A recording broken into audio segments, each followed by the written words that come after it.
Book 3. 1. We must remember that our life is being spent every day, and less of it remains. But we must also consider that even if we live longer, it is uncertain whether our minds will stay sharp enough to manage our affairs or grasp the deeper knowledge of human and divine things. When old age takes hold, our breathing, digestion, imagination, and basic impulses might keep working. However, our ability to control ourselves, accurately understand our duties, analyze our senses, or even know when it is time to depart this life, all these powers that require a clear mind will fade away. So we must get up and get to work. We must do this not just because death comes closer every day, but because our understanding and intelligence often leave us before we actually die. 2. Notice the grace and charm that appear even in the unintended side effects of nature's work. For example, some parts of a loaf crack and burst open in the oven. Even though the baker didn't plan for this cracking, it looks beautiful and makes us hungry. Figs burst open when they are fully ripe, and ripe olives take on a special beauty just as they begin to rot. The drooping heads of wheat, the fierce brow of a lion, the foam at a wild boar's mouth, and many other things are not exactly beautiful on their own. Yet, because they are part of nature's process, they add to its overall beauty and bring joy to whoever looks at them. If a person is sensitive to these details and has a deep understanding of how the universe works, almost everything in nature will bring them pleasure. This kind of person will look at the real, fierce jaws of wild animals with just as much delight as they would look at a painting or sculpture of them.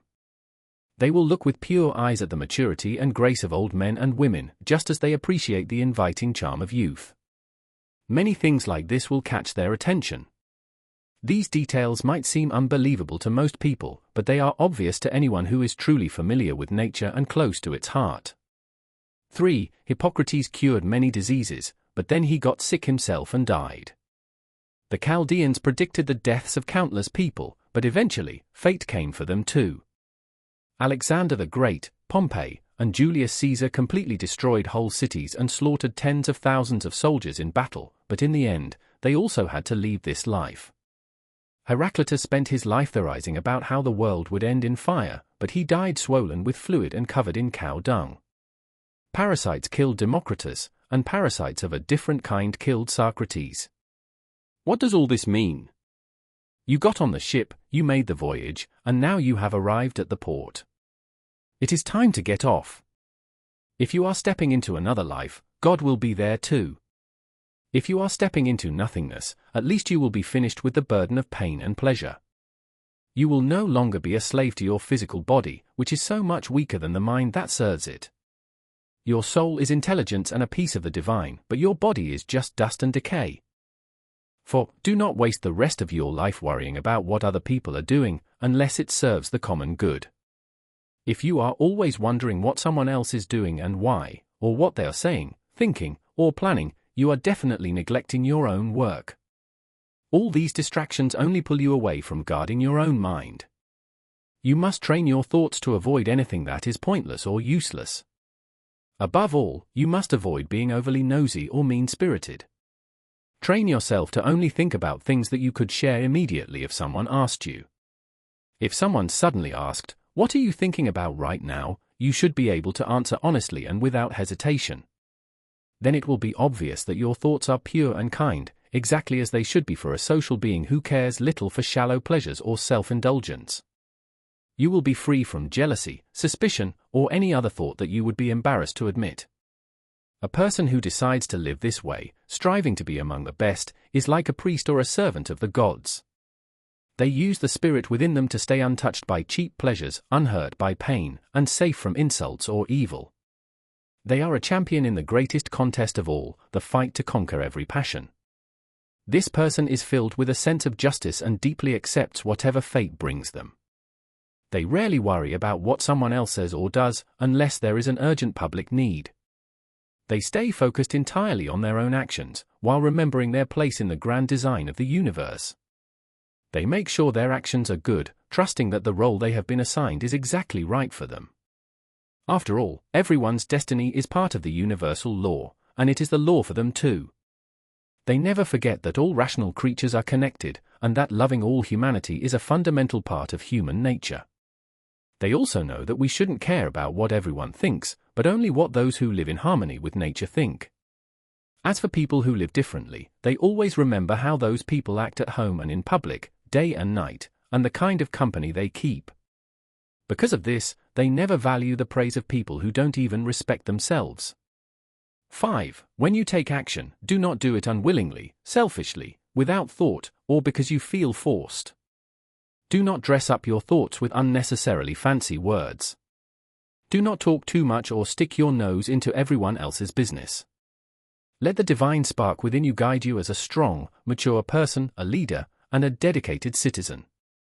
Stand ready like a soldier waiting for the order to march out of this life. You should not need anyone else to swear by your character or testify to your worth. Above all, be cheerful. Do not rely on other people for your peace of mind or ask them for help. It is your duty to stand on your own 2 feet, rather than being propped up by others. 6. If you can find anything in this life better than justice, truth, self-control, and courage, if you can find anything better than the deep satisfaction of your own mind when it follows reason and accepts the things you cannot control, if you find anything better than this, then run to it with all your heart and enjoy it. But if nothing seems better than the divine spirit within you, which has conquered your impulses, filters your thoughts, pulls itself away from physical temptations like Socrates did, and dedicates itself to God and the love of humanity, if you find everything else to be small and worthless compared to this, then do not give your attention to anything else. Once you allow yourself to be distracted by other things, you will lose your focus on the truest good that belongs only to you. You cannot mix what is truly good and rational with things that contradict it, like the praise of the crowd, power, wealth, or the pursuit of pleasure. These things might seem acceptable for a little while, but they will quickly take over and lead you astray. So make a clear, free choice to choose the best, and stick to it. The best is whatever is truly good for you. If it benefits your spiritual side, hold on to it tightly. If it only benefits your physical body, admit it with humility and keep your choice modest. Just make sure you are judging carefully. 7. Never value anything as an advantage if it forces you to break your promises, lose your honor, or hate, suspect, or curse another person. Never value something that requires you to act fake or desire things that must be hidden behind closed doors. A person who values their soul, the divine spark within them, and the practice of true virtue above everything else does not need to put on a tragic show. They do not need to be alone, nor do they need a crowd of people around them. Best of all, they will live their life neither seeking death nor running away from it. They do not care whether their soul is housed in their body for a short time or a long time. If they had to leave this world right now, they would go as easily as they would do any other proper and decent action. The only thing they spend their entire life avoiding is allowing their mind to act in a way that is unfit for an intelligent and social being.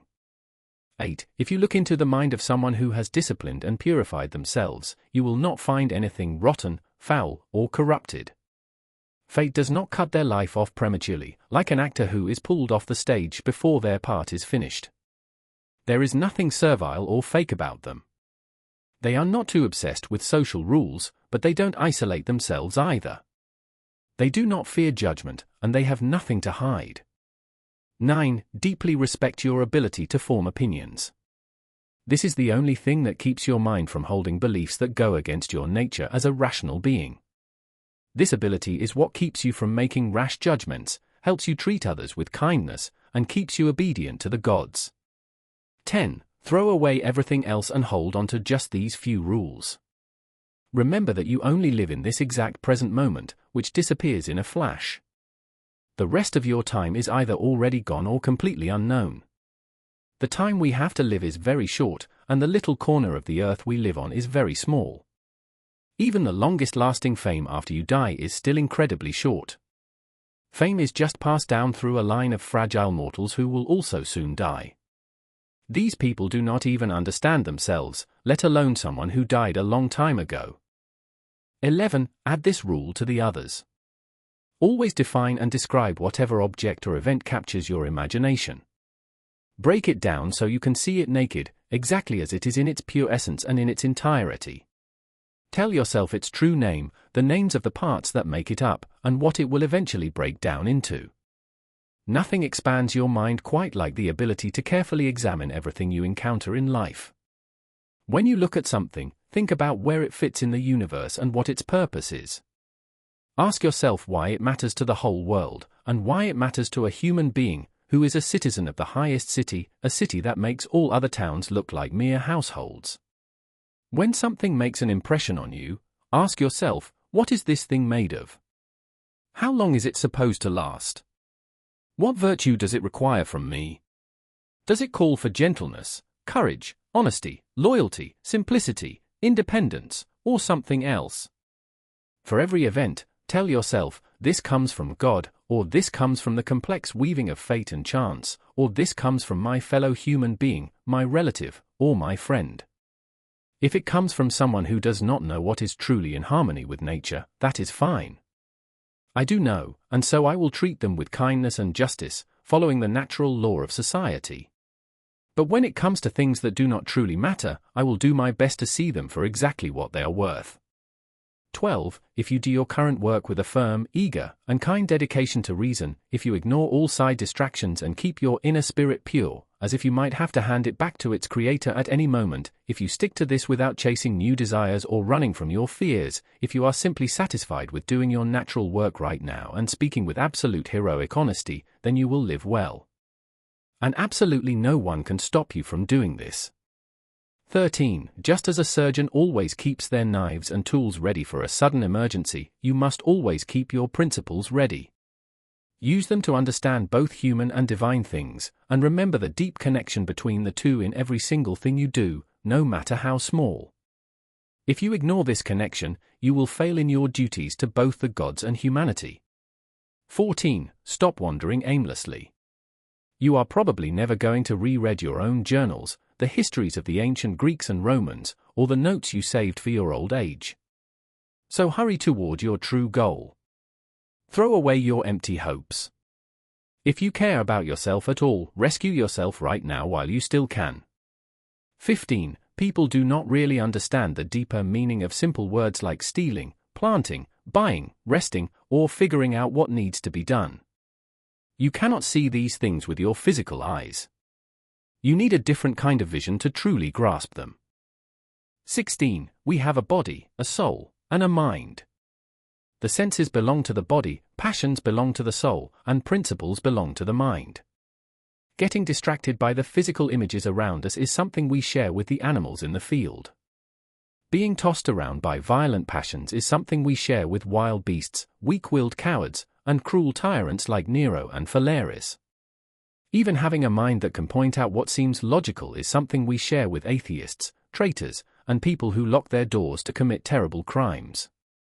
Since all these things are common to everyone, what is left that makes a good person special? It is the ability to gladly accept everything that happens and everything that fate decides. It is the commitment to never pollute the divine spark within their heart or drown it in a flood of chaotic thoughts. Instead, they keep it peaceful and follow it like a god. They speak only the truth and act with perfect justice. And even if no one else believes they actually live such a simple, modest, and content life, they do not get angry at anyone for doubting them. They just stay on the path that leads to the true end of life, an end they will reach pure, calm, ready to leave, and completely at peace with their destiny. End of Book 3. Book 4. 1. When the power that rules within us is in tune with nature, it adapts to any situation with ease. It doesn't need specific material to work with. Instead, it takes whatever obstacles come its way and uses them to fuel its own purpose. Think of a fire consuming everything thrown into it. A small flame might be smothered, but a roaring blaze quickly devours whatever you toss in, burning even higher and brighter because of it. 2. Never do anything at random, or without a solid guiding principle behind it.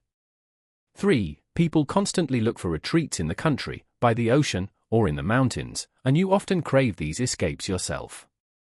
But this is foolish, because you can retreat into yourself whenever you want.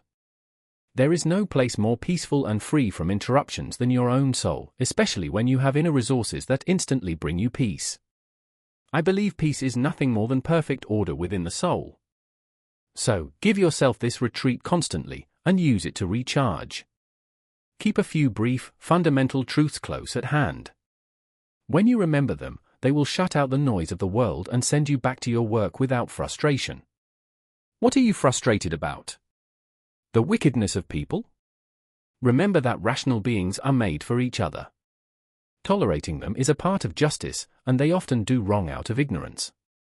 Think of all the people who spent their lives filled with hatred, suspicion, and conflict, only to end up as ashes. Remember that, and stop complaining. Are you upset about your assigned role in the world's destiny? Calm down and remember the alternative: either a guiding intelligence directs the universe, or it is just a random collection of atoms. Remember the many proofs that the universe is like a single, unified city.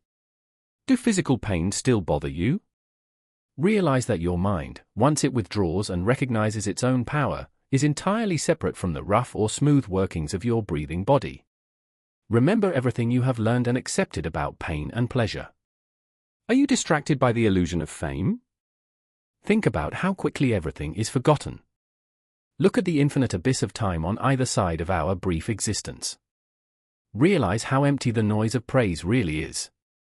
Notice how fickle and superficial those who praise us can be, and how small the world actually is. The entire earth is just a tiny point in the universe.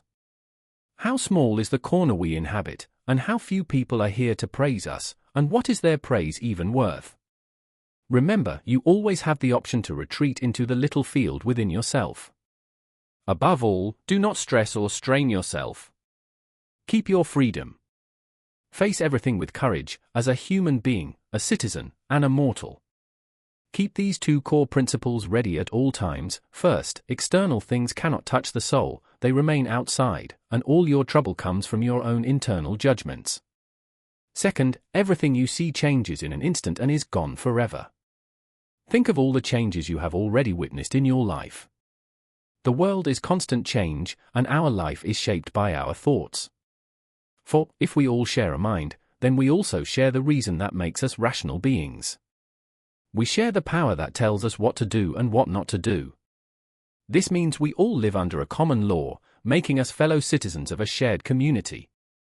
The universe itself must be a kind of city, because what other community could possibly include all of humanity?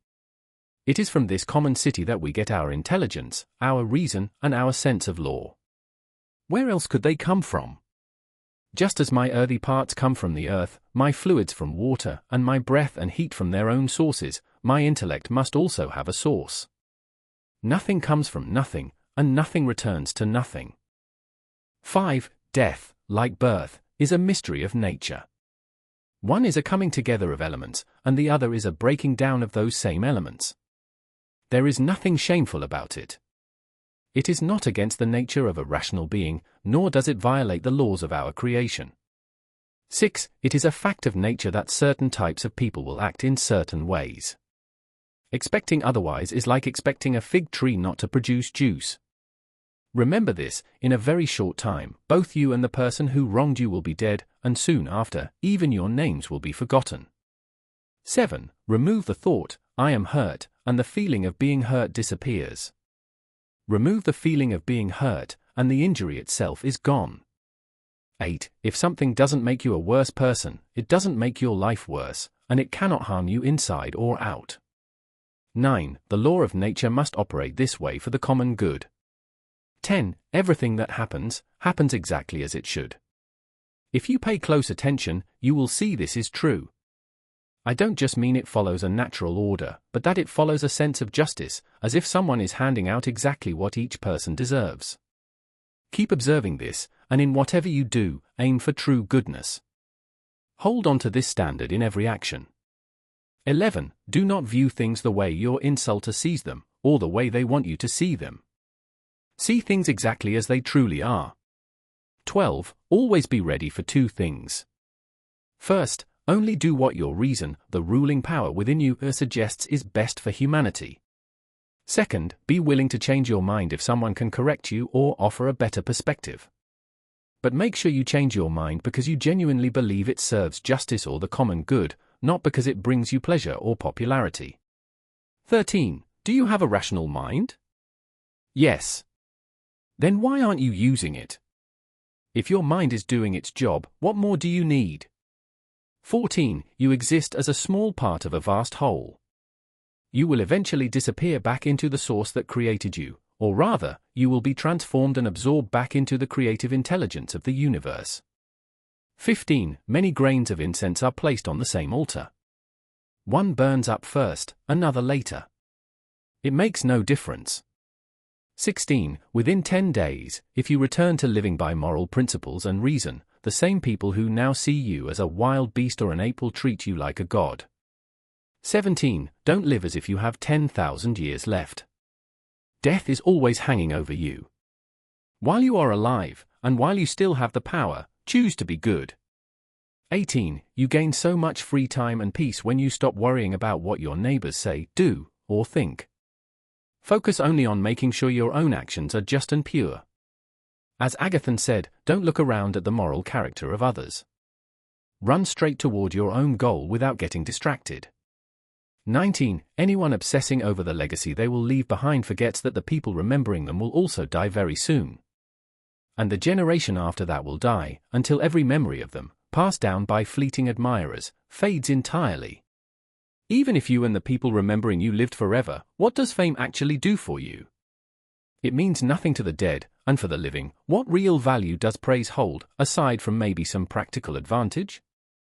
You are ignoring the power nature gave you today just to obsess over what people will say about you tomorrow. 20. Anything that is truly beautiful is beautiful all on its own. Its beauty ends right there, and praise has absolutely nothing to do with it. Nothing gets better or worse just because someone praises it. This applies to everyday things too, like physical objects or artwork. True beauty doesn't need anything added to it, just like the law, truth, kindness, or honor. Does any of these gain a single ounce of grace from praise, or lose anything from criticism? Does an emerald lose its value if no one praises it? Does a lack of compliments ruin gold, ivory, a flower, or a shrub? 21. If our souls survive death, you might ask, how has the air held them all for eternity? I would ask in return, how has the earth held so many buried bodies for so long? Just as corpses break down and make room for others, souls released into the air remain for a while before they are transformed, diffused, and reabsorbed into the universal spirit, making room for new souls. This is the answer, assuming souls do survive. But we shouldn't just think about buried bodies. Think of all the plants and animals we consume every day. We act as living graves for countless creatures, yet there is always room for more, because everything is broken down into blood, air, and fire. What is the key to understanding this? It is the difference between the physical matter and the life force that shapes it. 22. Do not wander off your path. Give every action the justice it deserves, and make sure you truly understand everything you think about. 23. I am in tune with everything that fits your harmony, O nature. Nothing is too early or too late for me if it comes on your schedule. Everything your seasons bring is fruit to me. Everything comes from you, exists within you, and returns to you. The poet says, "Dear city of Athens." Why shouldn't I say, "Dear city of the universe"? 24. Do a few things if you want peace, says the philosopher. A better rule is, do only what is necessary. Do what the reason of a social being requires, and do it with the right spirit. This brings the peace of doing good, along with the peace of having less to do. Most of the things we say and do are unnecessary. Cut them out, and you will have more free time and less stress. In every situation, ask yourself, is this really necessary? And don't just eliminate unnecessary actions, eliminate unnecessary thoughts, too. That way, pointless actions won't follow. 25. Try living the life of a good person and see how it works for you. Be content with the fate the universe has assigned you, and find satisfaction in the justice of your own actions and the kindness of your heart. 26. You have seen the chaotic way of living, now try this one. Avoid overcomplicating things and seek simplicity. Has someone done wrong? The burden of that wrong is on them. Has something happened to you? That is fine. Everything that happens was destined for you from the very beginning. In short, life is brief. Use the present moment to act with reason and justice. Stay clear-headed, even when you relax. 27. The universe is either an orderly system or a chaotic mess. But it is definitely an orderly system. How could there be order within you, but only chaos in the universe, especially when everything, even though it seems separate, is so deeply connected? 28. Look at how ugly these character traits are: malicious, cowardly, savage, beastly, childish, stupid, fake, crude, deceitful, and tyrannical. 29. Anyone who doesn't understand the universe they live in is a stranger to it, and so is anyone who ignores what is happening right in front of them. You are a deserter if you run away from the reason that governs our world. You are blind if you close your mind's eye. You are a beggar if you rely on others and cannot find what you need within yourself. You are an outcast from the universe if you rebel against nature and complain about your fate. The same nature that created this moment also created you. You are a traitor to the community if you separate your own soul from the shared soul of all rational beings. 30. One man lives as a philosopher without a coat, another without books, and a third half naked. One says, I have no bread, but I stick to reason. Another says, I have no education, but I still hold on to it. 31. Love the trade you have learned, no matter how humble, and find your peace in it. Spend the rest of your life as someone who has entrusted everything to the gods, acting neither as a tyrant nor a slave to anyone. 32. Think back to the time of Emperor Vespasian. It looked exactly like our time. People were marrying, raising children, getting sick, and dying. They were fighting, feasting, trading, and farming. They flattered each other, acted stubborn, suspected each other, plotted, wished for the death of rivals, complained about their luck, chased affairs, hoarded money, and hunted for power and kingdoms. All of those lives are gone now. Move forward to the time of Trajan. It was the exact same story, and that generation is dead, too. Look at the history of other eras and nations. See how they rushed around in a frenzy, only to fall and return to the earth. Most importantly, remember the people you knew personally who wasted their lives chasing empty things instead of following their own true nature and finding peace. Remember to only care about things in proportion to their actual value. If you keep this in mind, you won't get burned out by caring too much about things that don't matter. 33. The popular phrases of the past are now obsolete, and the names of once famous people sound strange to us today. Camillus, Caeso, Valisus, Leonatus, then Scipio and Cato, and eventually Augustus, Hadrian, and Antoninus, they are all forgotten. Everything rushes toward an end, quickly becomes a myth, and is buried in oblivion. And this is just for the people who achieved massive fame. For the rest of us, the moment we die, we are entirely unknown and forgotten. What does it even mean to be remembered forever? It is completely empty. So, what should we actually care about? Only this: a just mind, unselfish actions, honest words, and a spirit that embraces everything that happens as natural, inevitable, and flowing from the same source as we do. 34. Willingly hand yourself over to fate, letting it spin whatever life it chooses for you. 35. Everything is temporary, both the person remembering and the thing being remembered.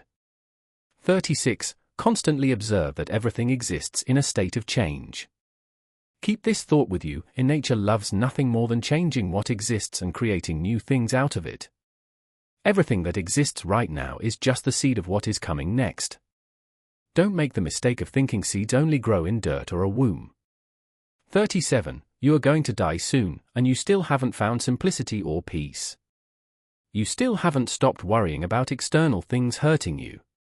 You still haven't learned to be kind to everyone, or realized that wisdom simply means acting justly. 38. Look closely at the minds of the people in charge. See what they care about, what they chase, and what they run away from. 39. The things you consider evil don't exist in someone else's mind, nor do they exist in the physical changes of the world around you. So where is the evil? It exists entirely in your own judgment of what is bad. Stop judging it as bad, and everything is fine. Even if your body is cut, burned, or infected, your mind can remain perfectly calm. As long as a situation can happen to both a good person and a bad person, it cannot truly be considered good or evil. Anything that happens to everyone, regardless of how they live, is simply a natural event. 40. Always think of the universe as one living creature, with one physical body and one soul. Notice how everything connects back to the single mind of this creature. See how everything moves together in a single motion, how everything causes everything else, and how it is all intricately woven together. 41. You are just a little soul carrying a corpse, as Epictetus used to say. 42. There is nothing bad about undergoing change, just as there is nothing inherently good about staying the same. 43. Time is a rushing river, a violent flood of events. As soon as something appears, it is swept away, replaced by the next thing, which will also be swept away. 44. Everything that happens is as normal and expected as a rose in spring or fruit in summer. That includes sickness, death, slander, betrayal, and everything else that makes foolish people overly happy or miserable. 45. What comes next is always deeply connected to what came before. It isn't just a random list of disconnected events forced together. It is a rational, harmonious relationship. Just as the things that exist right now fit together perfectly, the things that are yet to come will unfold in a beautiful, logical order, not just one after another. 46. Always remember the words of Heraclitus: the death of earth becomes water, the death of water becomes air, the death of air becomes fire, and the cycle reverses. Remember what happens to the man who forgets where the road leads. People often fight against the very reason that guides the universe, and they act surprised by the things they see every single day. We shouldn't act or speak as if we are sleepwalking, even though our minds are active in our sleep. And we shouldn't just blindly accept everything our parents tell us like naive children. 47. If a god told you that you were going to die tomorrow, or at the latest, the day after, you wouldn't really care which day it was, unless you were incredibly cowardly. What is the difference, really? In the same way, don't think it makes much of a difference whether you die in many years or tomorrow. 48. Think constantly about all the doctors who furrowed their brows over their patients, only to die themselves. Think of the astrologers who arrogantly predicted the deaths of others, the philosophers who wrote endless books on death and immortality, the generals who slaughtered thousands, and the tyrants who abused their power over life and death as if they themselves were immortal. Think of entire cities that have died: Hellas, Pompeii, Herculaneum, and countless others. Next, go through all the people you have known personally. One person buried a friend, then died and was buried by someone else, who was then buried by another. And it all happened so fast. Look at human affairs and see how short-lived and cheap they really are: in mucus yesterday, and tomorrow, ashes or rotting flesh. Spend the brief time you have left living in tune with nature, and leave this life gracefully. Be like a ripe olive falling from the tree, blessing the earth that grew it and thankful to the branch that held it. 49. Be like a cliff that the waves crash against. It stands firm while the furious water settles down around it. I am so unlucky that this happened to me, you say. No. Instead say, I am lucky that, even though this happened, I am still unbothered. I am not broken by the present, and I am not afraid of the future.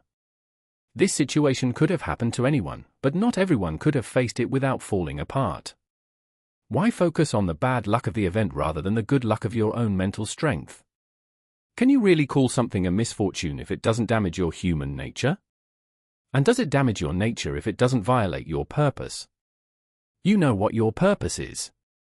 Does this event stop you from being just, generous, sensible, wise, careful, truthful, honorable, or free? Does it stop you from using any of the qualities that make you fully human? Remember this rule for the future: whenever you face sorrow, this event is not a misfortune, but handling it bravely is incredibly good luck. 50. It might seem like a simple thought, but it is highly effective for overcoming the fear of death. Think about the people who clung to life the longest. Did they gain anything more than those who died young? They are all lying dead somewhere. Think of long-lived men like Cadicianus, Fabius, Julian, and Lepidus. They watched countless funerals, only to be carried to the grave themselves. The difference in time is incredibly small, and look at the trouble, the terrible company, and the failing bodies they had to endure during those extra years. Don't value it so highly. Look back at the eternity behind you, and forward into the infinite abyss ahead. Compared to infinity, what is the difference between living for 3 days and living for 3 generations like Nestor? 51. Always take the shortest path. The shortest path is the one that aligns with nature. Speak and act according to the healthiest, most rational rules. This simple choice will free you from stress, conflict, exhaustion, and the need to show off.